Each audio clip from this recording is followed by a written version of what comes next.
there we go.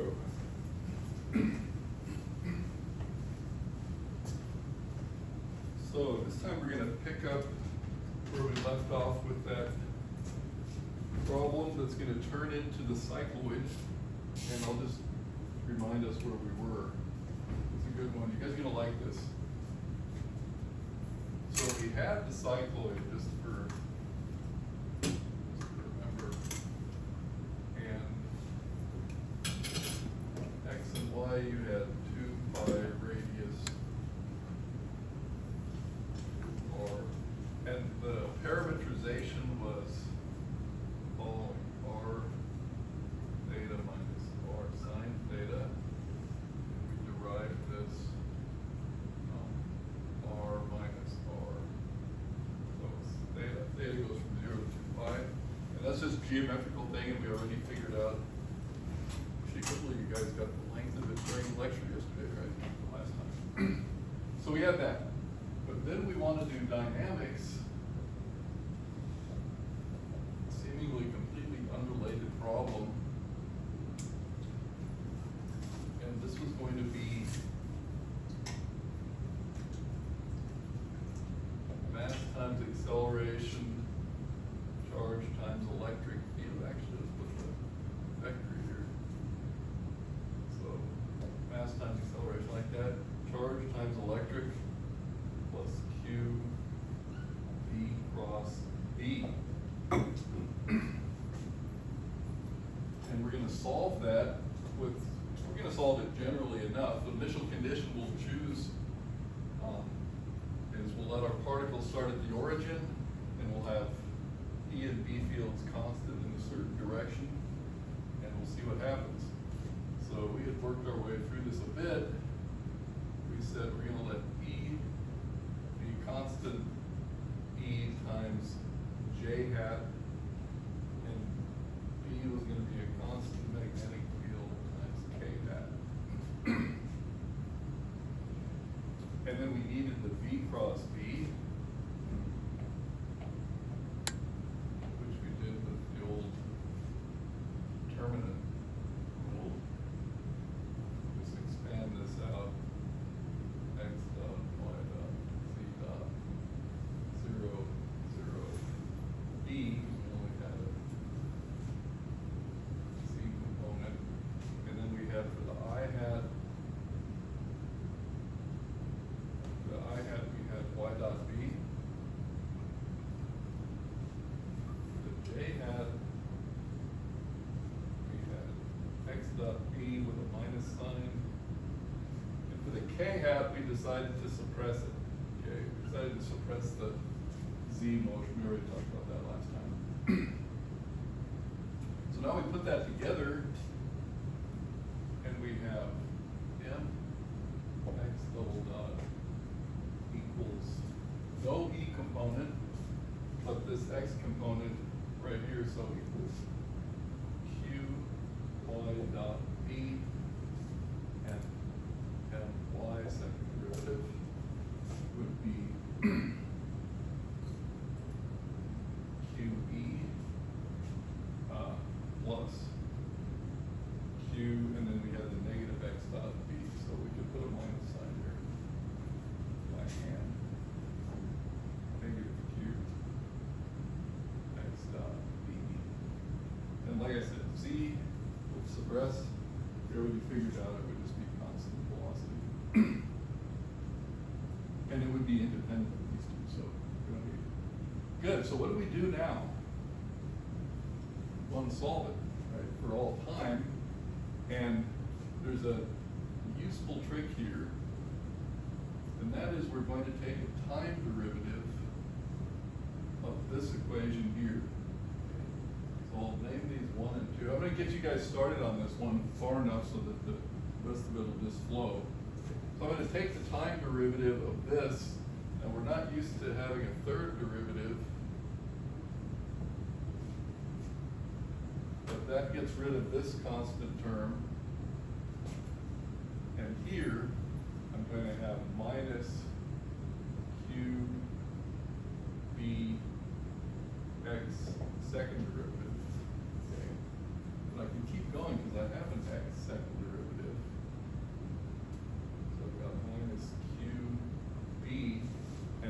x second derivative here I get from the first equation. So what do I have? Q over M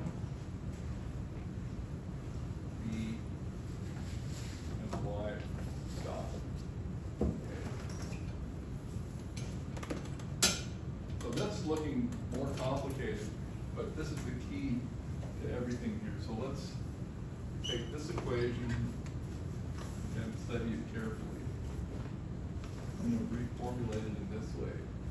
D squared dt squared of y dot equals minus q b over m. And you see I've got the q squared b squared m. I brought that one under, and I have m squared as well. Minus qb over m squared y dot. Okay. The box around there. Let's put this one where it belongs. Good. Why is this the key to everything? Exponential. Forming y. Not quite. Well, actually, yes, but a little more specifically. Anybody else?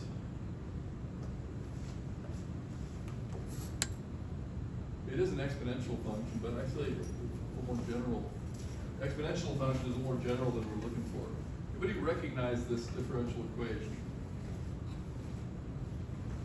So you've got two time derivatives of some mystery quantity minus some constant squared, therefore truly negative the original quantity here. That's the differential equation that we've been studying in a slightly different situation, the harmonic oscillator. This is always, when you have an equation of this form, you can immediately write down the solution, which is what we're going to do. So we go up to here, and I'll just put here an important note. We have d squared dt squared of anything x, and since we have x here already, I'll just say of capital X equals minus omega naught squared capital X. That's what this has the form of. Two time derivatives, a constant, whether it's squared or not, the point is it is a positive constant, minus that. So this is always x equals, A's and B's are being used, but this is just a general form. X equals A cos omega naught t plus B sine omega naught t. No relation to those constants over there, right? This is just a general form, or you could say capital X is A cos omega naught t plus some kind of phi, right? So that's always the case once you reach this form of this differential equation. So this is going to allow us to, write this down for y dot. Y dot is such a function. We'll have to choose different constants now because b's been taken, right? But other than that, we'll write it down, and from here on out, the differential equations is going to be integrations, right? There won't be any specific differential equation technique besides integrating and matching boundary conditions, that kind of thing, and initial conditions.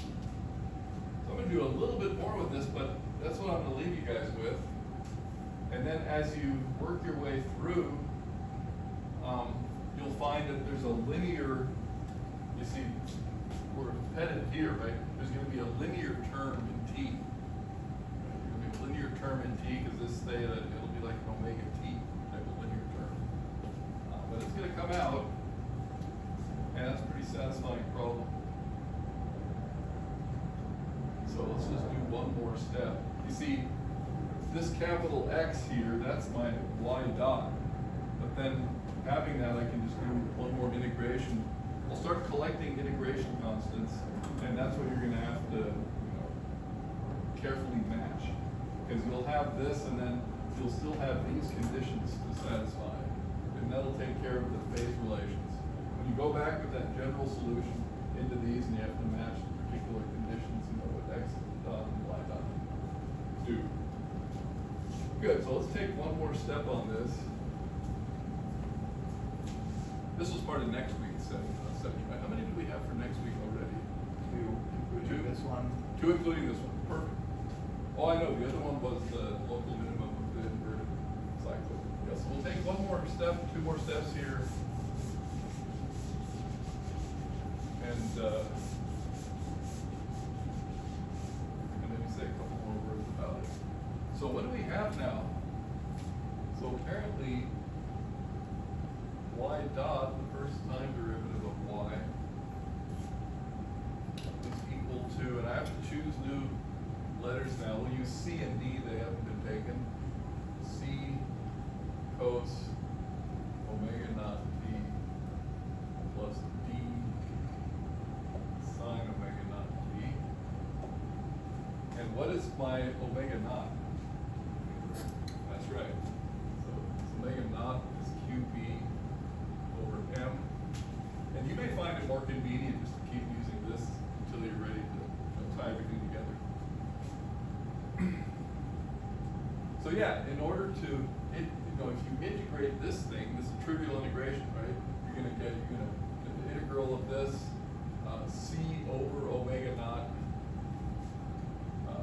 sine omega naught t, right? And you're going to get an integration constant that you can't call E, but you can call it F. Right? You're gonna get an integration constant.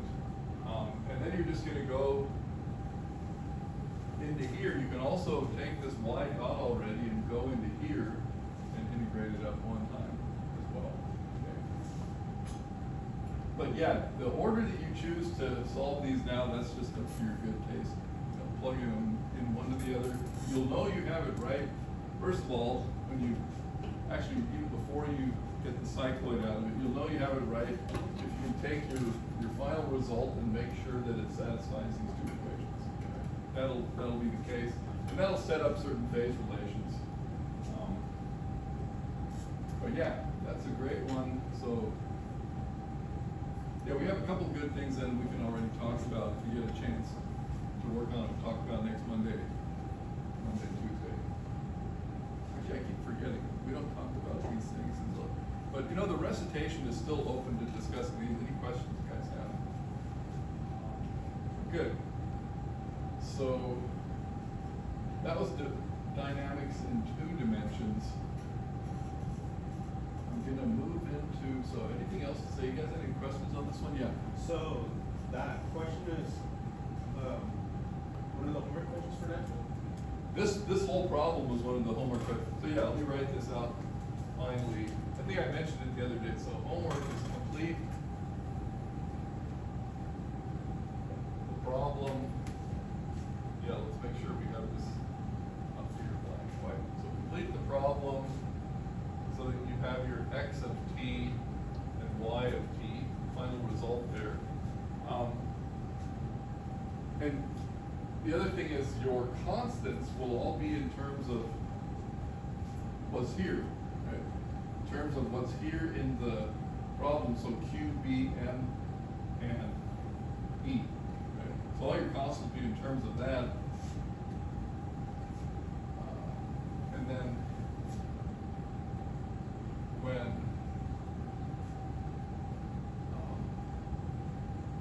x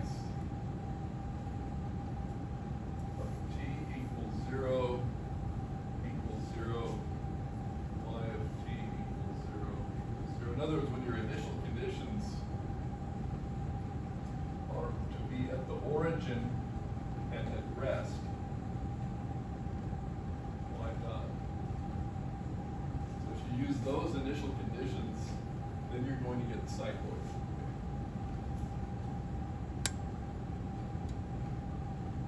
And you'll recognize the cycloid.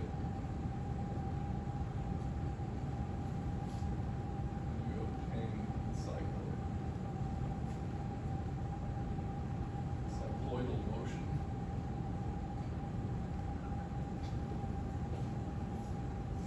see that, and then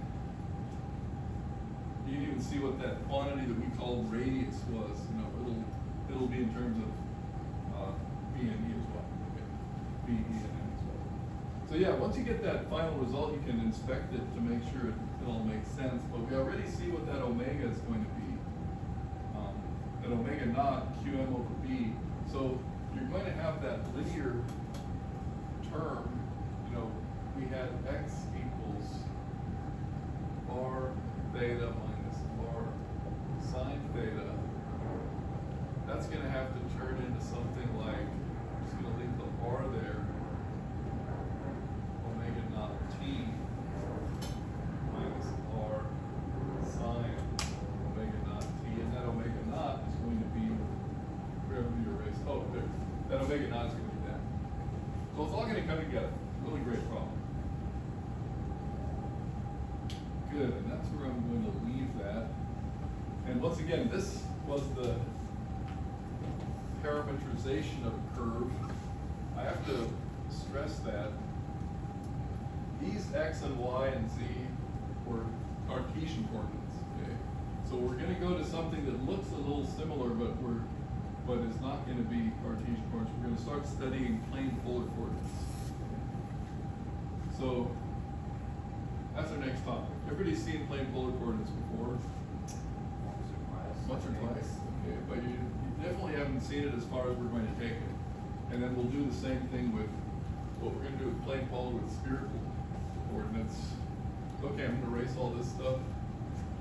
Especially this point I want to just reiterate. Whenever you run into a differential equation of this form, you can just write down the answer. Justify it in writing it down. You know it now, right? This is what it is. That's your harmonic oscillator, basically. Okay, so I'm going to erase this.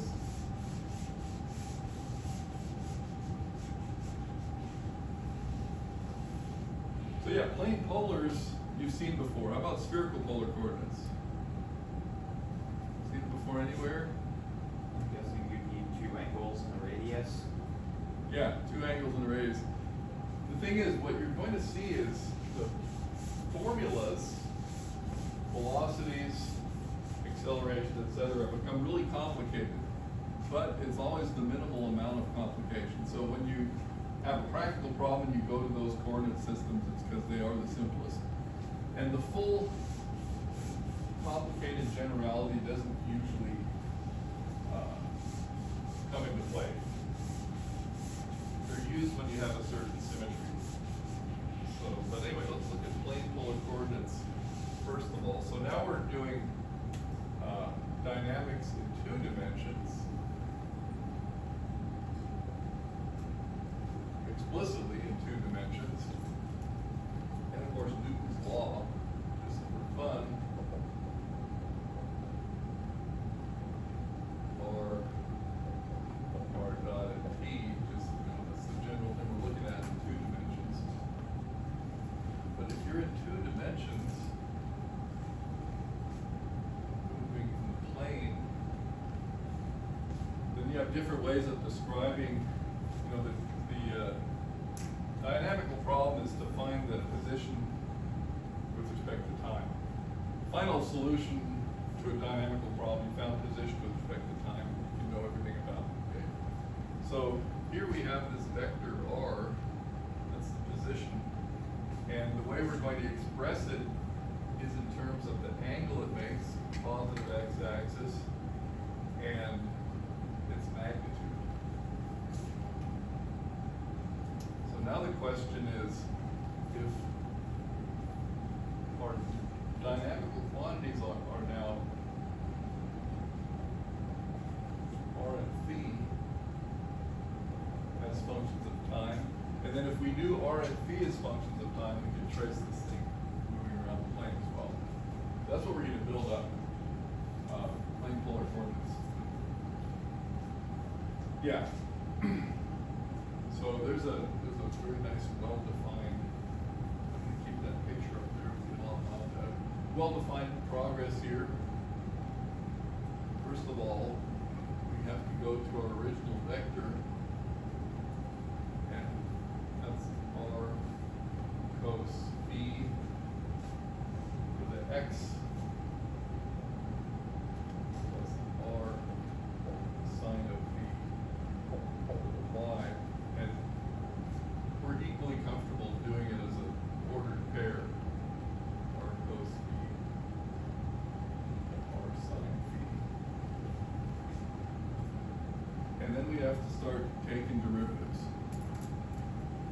So we need the velocity.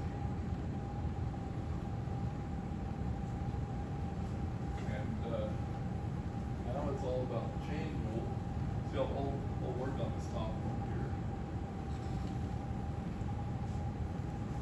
So we'll have r dot cos phi, and then plus r negative sine phi theta. I'll put it in parentheses for negative sine phi theta. So there's our I hat plus r dot sine phi plus r cos phi theta. And the phi is a phi of t, and the phi dot is actually outside the cosine, right? This is just shorthand. The phi dot is make sure you don't include it in there. So right now you're not even seeing as much going on. There seems to be a lot going on, and if we try to do this with the acceleration, we're going to have to, but it actually burgeons. So there's another way to look at this. Before we keep taking our derivatives, we can also write,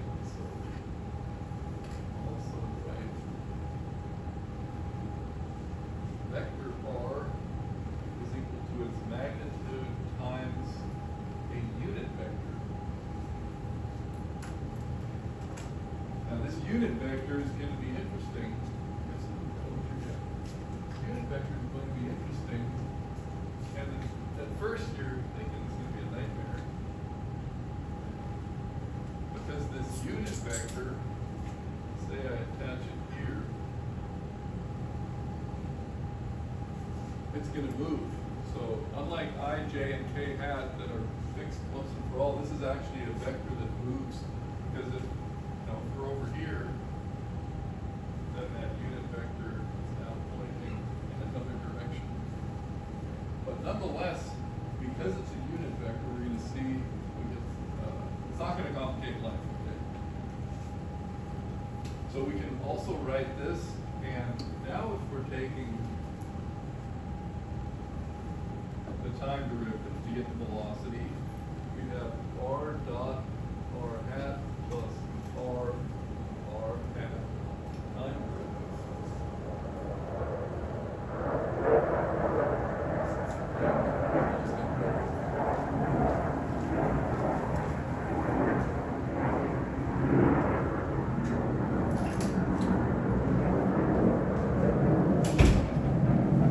Okay, there we go. Right? Simply by the rules of differentiation. But what is this vector r hat? R hat is equal to, if we did this as a, if we pulled the r out of this, r hat was just the unit vector cos phi sine phi, and that is a unit vector, right? And everything's clear, of course, that's a unit vector, right? And r hat dot is equal to minus sine phi dot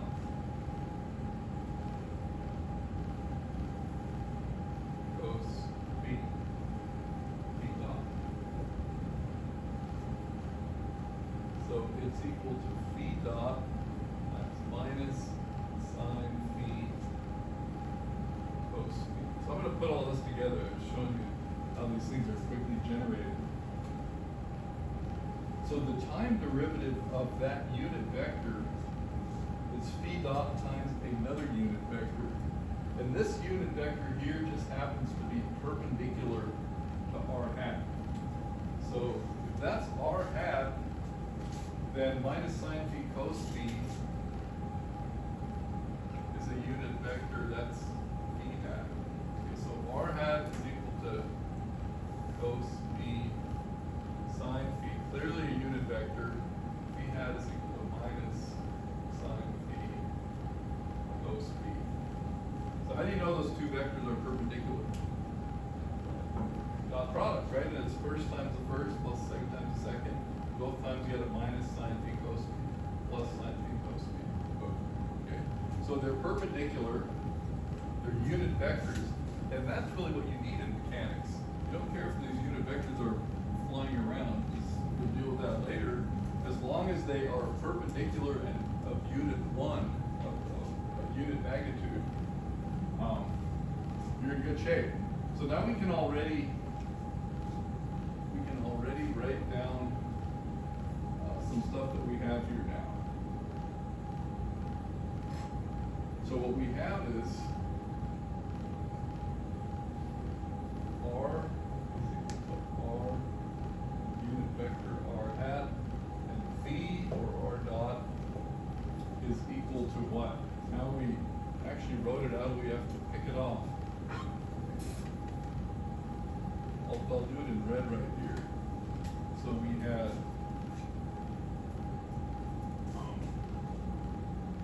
component-wise, we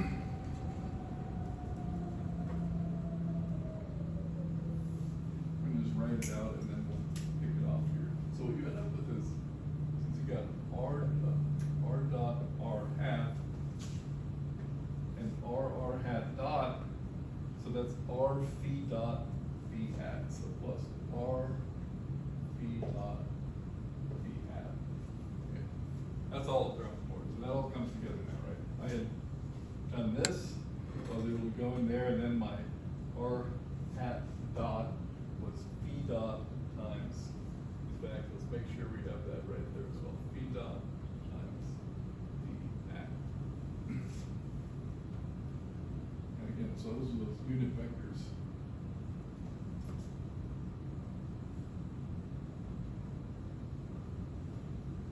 So a very important quantity in mechanics is the square of this velocity. Okay? And if you were going to square this velocity, it'd look like you have your work cut out for you. But squaring this one is the same as squaring this one. And now let's do that. So we obtain v squared equals two vectors dotted into each other. And by the way, I may as well just bring this up. If we do a vector squared in this class, this is what it means. If we square a vector, we mean the dot product with itself. But yeah, let's go ahead and do this. So, in fact, we'll write it out long. R dot R hat plus R phi dot phi hat. We're going to dot it into itself.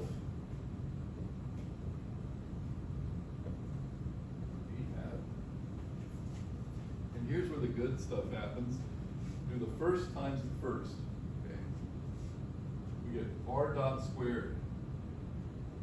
What happens when you take a unit vector into itself?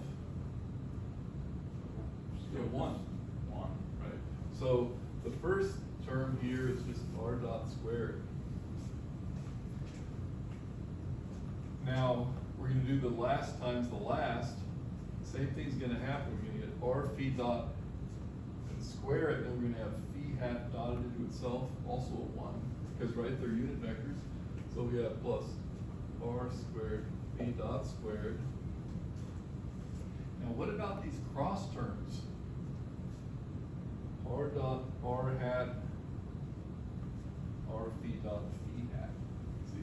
So it would be R dot squared phi hat, phi dot, but you've got an R hat and phi hat dotted into each other. They're orthogonal, and that gives you 0. So the cross terms come out automatically 0. So you have all the benefits of the orthogonality of your unit vectors. And the dynamical problem would be, yeah, first you got to find out these anyway, right? And then you can come back and plug them in there if you have to. Okay. So we already have v squared now, so we have three important quantities. R dot. So R v squared in terms of plane polar coordinates. Okay, who wants to come up here and do the acceleration? Do the acceleration next. But you'll see the acceleration just works very well. So we'll leave those up here.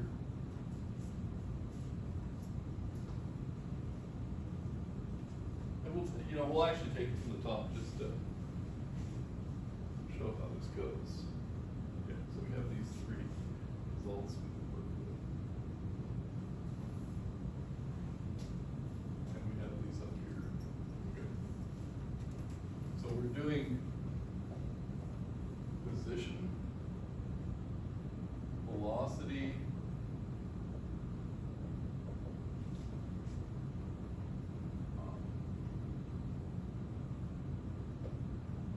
and that was R dot, R hat plus R, B dot, B hat. Okay. So the next derivative, get the acceleration, we have R dot, R hat, R double dot, R hat, plus R dot, R hat dot. Okay, that takes care of that one. In fact, we're gonna work over here. So that took care of this one. Then we have plus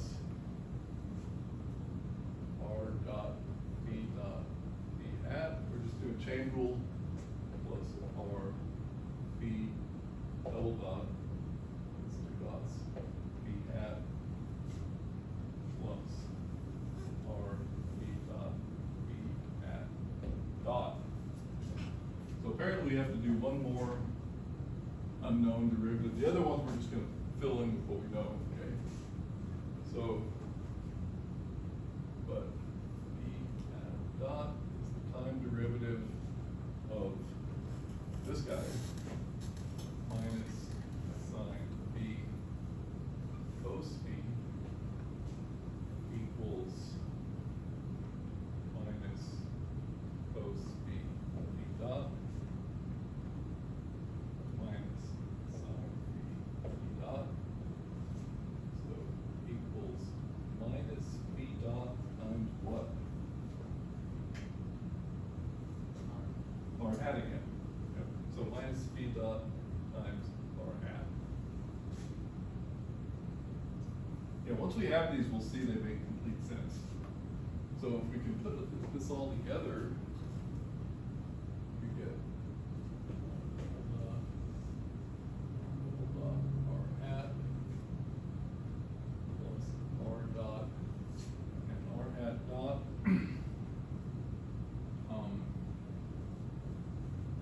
Was B dot B hat plus R dot B dot B hat plus R B double dot B hat plus R dot, and we have minus B dot squared, it's all just minus R B dot squared R hat. Good, so we're gonna put all these together and get, I have something right here. We're gonna put all these together. This was a vector. Okay. So what we're going to do is gather the R hats and the phi hat components. And for the phi hat, we have R phi double dot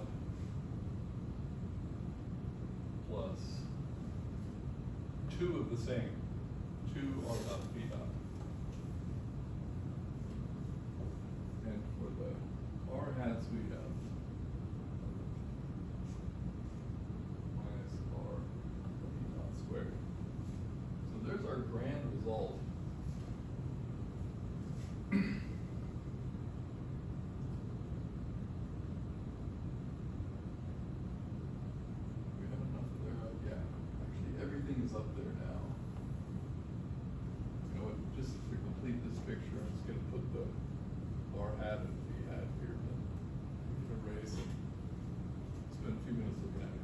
So here, this is cos phi sine phi.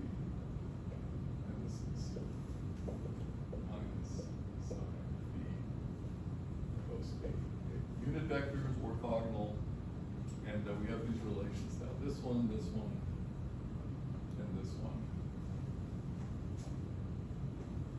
So yeah, that was just a bunch of differentiation and chain rule. So let's make sure we can appreciate the geometry going on here. Let's see. Okay, so I'm gonna erase this. I'm just gonna redraw this picture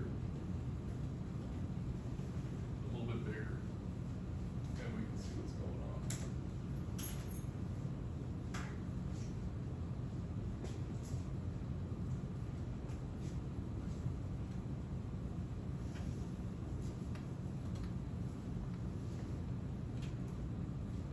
Okay, same thing as before, but a little bit bigger.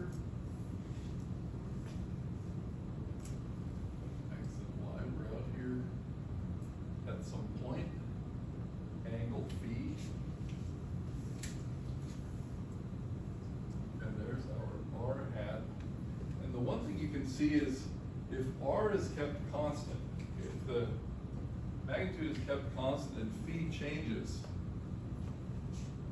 then what happens? Then this thing sweeps around here counterclockwise. And then we go to V here. So if R is kept constant, R dot is 0, and it's sweeping around as R phi dot. You've seen that before as R omega, right? V is equal to R omega. You ever seen that kind of expression? Circular motion. So, in fact, let's go ahead and we'll just draw the phi hat here as well. Okay. They're perpendicular. So here's what we'll do. Is what we want to have these things make sense to us. Okay. So let R equal R naught is equal to a constant. And phi, we're just gonna let equal omega t, right? Because that is what kind of motion? Uniform circular motion. So we're talking about uniform circular motion. We see the velocity here is going to be now v vector, right? Going to be r p dot p hat is going to be r naught p dot is going to be omega times p hat. See? So the velocity is always tangent. What are we talking about? A counterclockwise circular motion. And the magnitude of the velocity is r omega, radius times omega. That's what I was thinking. You've probably seen that before, right? And the direction is always phi hat, and phi hat is always tangent to the curve. And like I said before, because these are unit vectors and they're orthogonal, they do exactly what unit vectors have to do, and they don't cause us any trouble whatsoever. Even though you were thinking at first that you're gonna have to chase them around, it's gonna be complicated. But it's not. So what about the acceleration?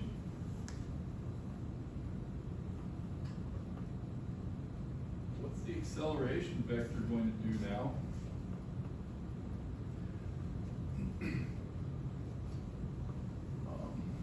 So let's actually put a note here that we're talking about uniform circular motion. Because if phi is omega t, I could add this here. Phi dot is omega, phi double dot is 0. Okay. So we wanted to have that when we come into here. The r dot is 0, the phi double dot is 0. So there's no tangential acceleration. Doing uniform circular motion, and what do we get here? This is 0, so we get the acceleration is minus r phi dot squared r hat. And that's of course the centripetal acceleration. R hat is pointing away, minus R hat is pointing towards the center. So yeah, everything just comes out the way it had to. So I called that radius R naught, and V dot I called omega or hat. And because we have V as well, you can see that this is R naught, the omega, actually here, let's put under here, magnitude is just R naught omega. Okay. So if we go ahead and plug that in, the omega is V over R naught squared R hat.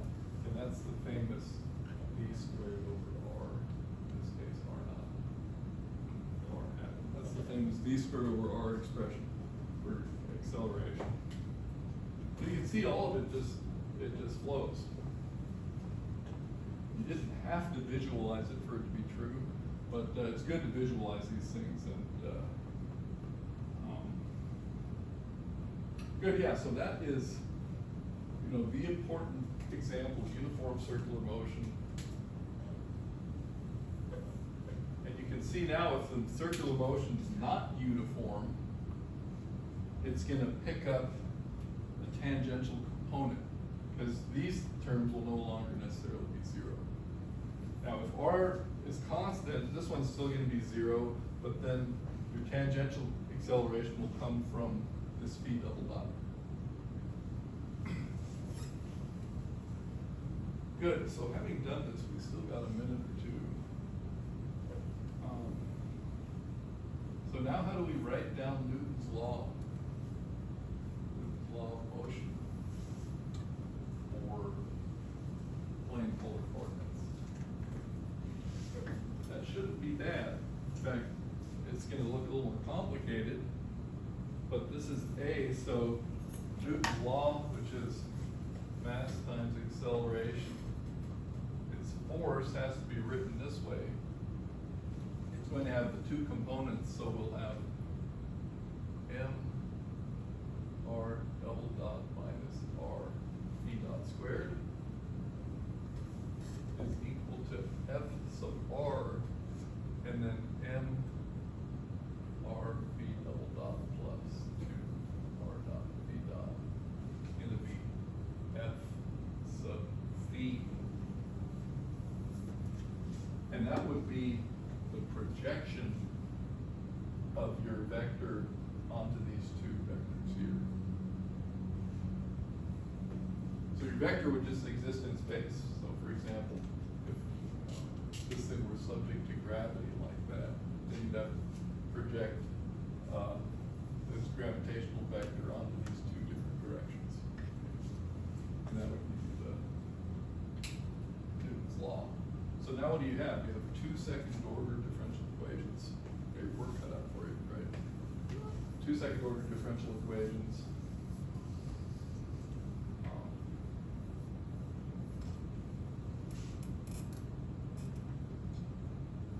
Because we have two components. Good. This is actually a good place for us to stop here. I think what we'll start with next time, we'll apply this to the simple pendulum. And with the simple pendulum, we're going to have that external force I was just mentioning, but the radius is still going to be constant. So the radius will be constant, and phi is what will be the dynamic variable. So good, yeah, we'll do that next Monday. Do we have enough homework problems? I didn't even add them. That's enough for till next Monday to have something to work on this too.